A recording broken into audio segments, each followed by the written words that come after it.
Hi everyone, welcome to chapter 6 of The Adventures of the Wishing Chair. So I'm just going to start straight away today. So if you get comfortable, I'm going to start reading chapter 6, which is called The Land of Dreams.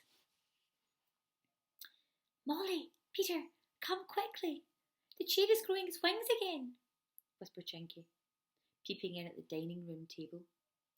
The children were busy drawing and painting, but they quickly put their things away to go down to the playroom. Oh, goody, cried Peter, as he saw the red wings of the chair slowly flapping to and fro. Come on, everyone, where shall we go this time? I think we should let the chair decide, said Chinky, sitting on the top of the chair as usual. And please, can you make sure I don't fall off, Molly? Oh, don't worry, Chinky, I'll look after you. Where do you think the chair's going to go? Asked Molly. I think it's going to go to the land of dreams, replied Chinky. Oh, I don't know if I like that. Strange things happen there. Perhaps we better not go. Oh no, let's go, said Peter. We'll be all right. So, down to the land of dreams flew the chair, and it came to rest outside a small sweet shop.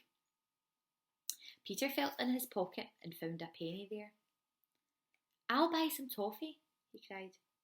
He went into the shop and saw a large old sheep sitting there knitting.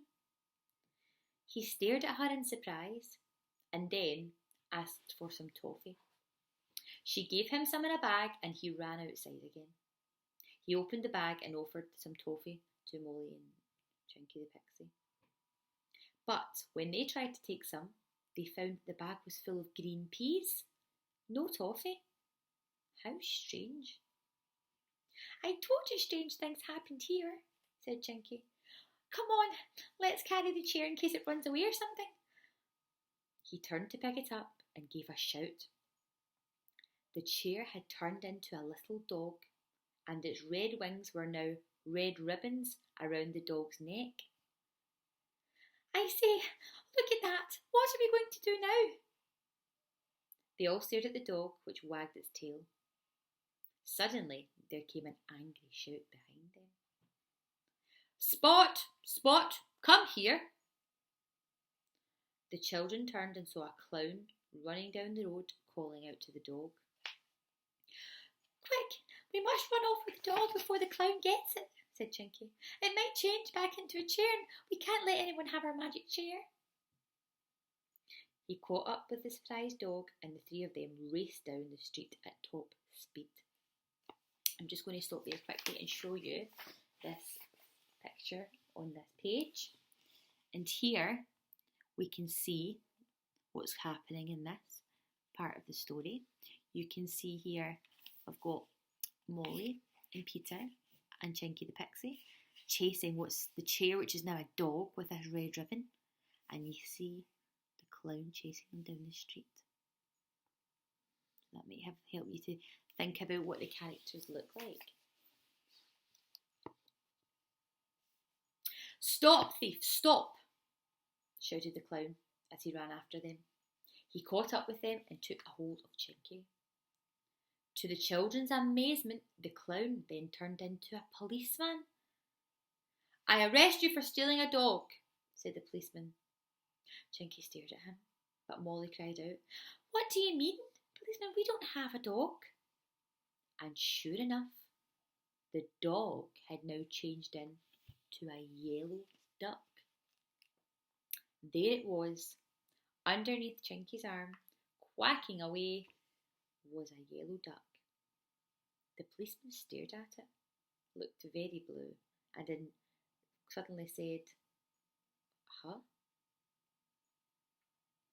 Then he changed into a blue motor van that went away down the street. I don't like this land, said Molly. Things are never the same here. Everything keeps changing. Nor they are in dreams. You can't expect anything else here. This is what happens in the land of dreams.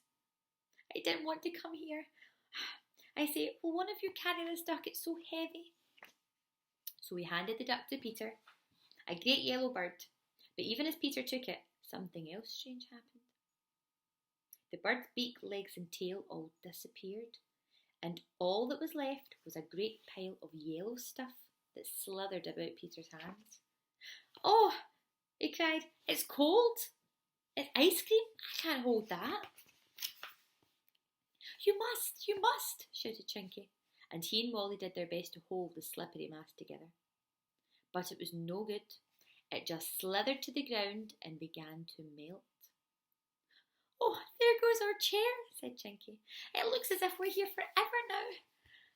First it turned to a dog, and then a duck, and now ice cream. Oh, this is a horrid adventure." They left the melting ice cream and went on down the street. Peter took out his bag of green peas and looked at them again. They had turned into tiny balloons, ready to be blown up. He gave one to Chinky and one to Molly. Both began to blow up the balloons, but, oh dear, dear, dear, instead of them blowing up the balloons, they blew up themselves as big balloons. Molly and Chinky turned into 2 balloons. Yes, they really did. Peter stared, but he couldn't stop them. There they were, Molly and Chinky, 2 balloons swinging about in the air, and they even had strings tied to the bottom of them. Peter was afraid they might blow away, so he took hold of the strings and held really tightly. He wandered down the street alone, feeling puzzled and a bit unhappy. Nothing seemed real. The land of dreams was so strange indeed. The 2 enormous balloons floated along behind him, and when he turned to look at them, what a shock he had. They were not in the least like Chinky or Molly anymore. One was green and one was blue, and even as Peter stared at them, the air began to escape. They got smaller and smaller and smaller. As soon as he turned again, they were just tiny lumps of coloured rubber hanging from the string. They had deflated. Peter looked at them really sadly. All that's left of Molly and Chinky are those little bits, he thought. No wishing chair either, just me. Oh dear, what's going to be the end of this strange adventure? He put the balloons into his pocket and off he went. He came to a large hall where a concert seemed to be happening. He slipped inside and sat down on a chair. He suddenly felt very tired indeed. He shut his eyes and gave out a big yawn. The chair began to rock slowly. Peter opened his eyes and saw that it had changed into a rocking horse. But things no longer challenged him in the land of dreams. He was expecting all this. It wouldn't be surprising for him anymore. Soon he was fast asleep on the rocking horse. It rose up into the air and flew out the door. Peter slept on. He didn't wake up until hours after, and when at last he opened his eyes, what a surprise. He was in the playroom, back at home, lying on the rug by the window. He sat up at once and remembered everything. He put his hands in his pocket and pulled out the 2 balloons. "Molly and Chinky, that's all that's left of you," he said. "Yes, do you want us, Peter?" said Molly. And to his amazement and delight, he saw both Molly and Chinky sitting in the wishing chair nearby, both yawning, just waking up from a sleep themselves. "Oh," he said, "I must have dreamt it all then.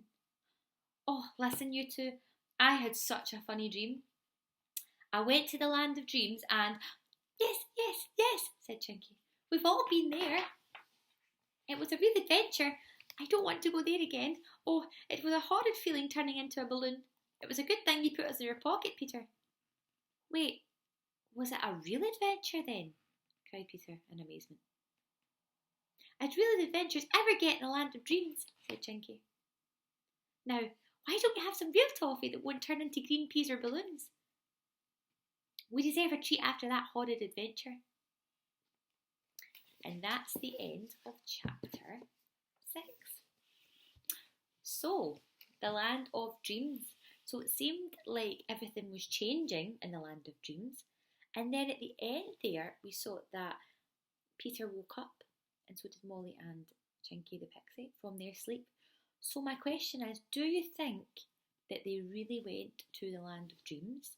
Or do you think they were all just having a big dream and they all had the same dream? What do you think?